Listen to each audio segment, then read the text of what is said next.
I have dreams that when I try to visualize them, feel just right specific, like my heart sings.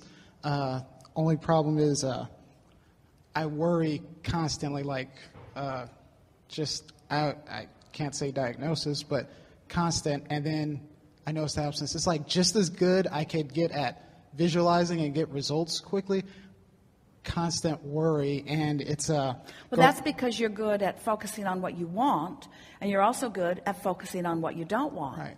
And when you fixate on anything, the vibration of it gets stronger. And the going back and forth of it is just like, I feel like I'm going crazy because I'm like, I could get results somewhat for what I want, and then I worry, and it's just the terror of. For example, yes, it does. Well, it means you want something and you're thinking in opposition to it. But for example. Shoot. It is so many different things. Like it all rounds around people and interaction with people, period. It's always like, I've been wanting to move to Los Angeles for the longest time, but what if I don't get a job? What if I can't afford something? What if it's so many different things to worry about.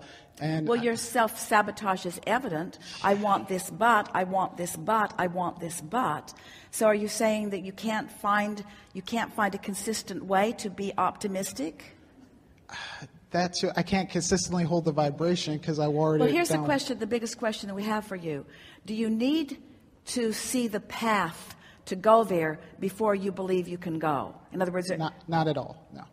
Well, then why aren't you happy in the idea of going? I do get happy in that, and then I just worry something might screw up. But when we say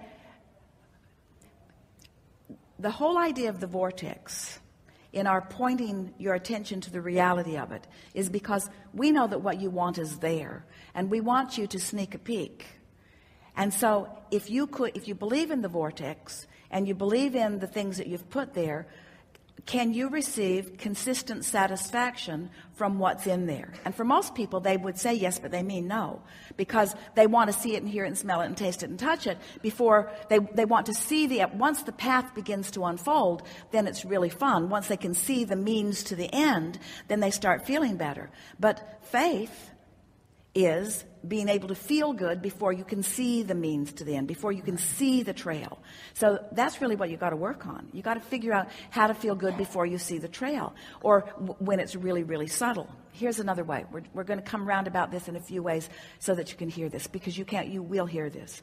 So Esther bought a Tibetan bowl, and it's big and it's beautiful, and it has a tone that actually tunes her whole body when she bangs it. It's really, really a beautiful sound.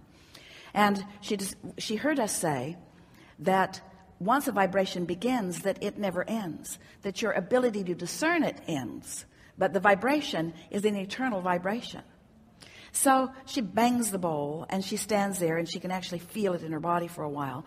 And then as it becomes more and more faint, she moves closer and closer to it until eventually she's got her ear right into the bowl. And she's discovered that 20 minutes later, she can still, with her ears, hear this bowl.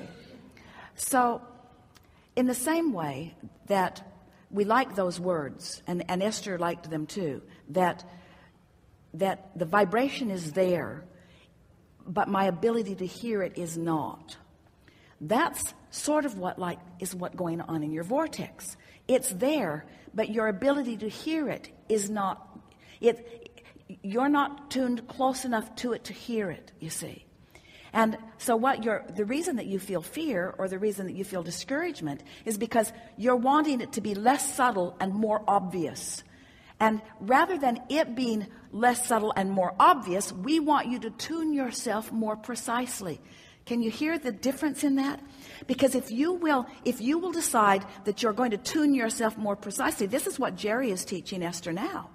is that he can't be blatant and obvious like he always was. He could walk in a room and cheer her up. She realized he was like her tuning bowl. He was ringing a vibration, and all she had to do was observe it, and she felt good. Now she has to tune more precisely, and it takes attention. Some might say it's harder work. It certainly requires desire and a willingness to try. But you just can't stand back and say, I can't do this, because you can. You can go more general. You can find a way to feel it. And you've got to feel it before you see it, or it can't come. What do I do about the worry when it happens? Understand what the worry is. Worry is the indication that you're not doing it. In other words, worry is as good an answer to you as we could give you here. You're all excited. You're going to get to talk to Abraham. Abraham's going to tell you the right answers every single time. But your ability to hear them depends on where you are vibrationally. So your worry is an emotion. It's part of your guidance that's saying, this thought isn't helping. This thought isn't helping. This thought isn't helping. This thought isn't helping.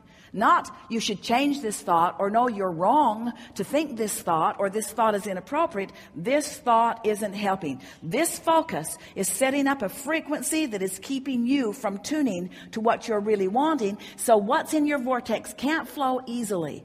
There are 50 paths of almost no resistance, all lined up to give you a direct route to California. And you can't find them because you say, what am I doing wrong? Or what's causing this? And we say, it doesn't matter what's causing it, cut it out. And you say, well, I'd like to cut it out, but I can't. We say, stop saying that you can't, because you can. All right, I can, but I don't believe it. I can, but I don't believe it. But you can believe it. You can believe it. You can. You can. You just got to try a little harder. That's all. Try a little harder. Try a little harder by trying a little less.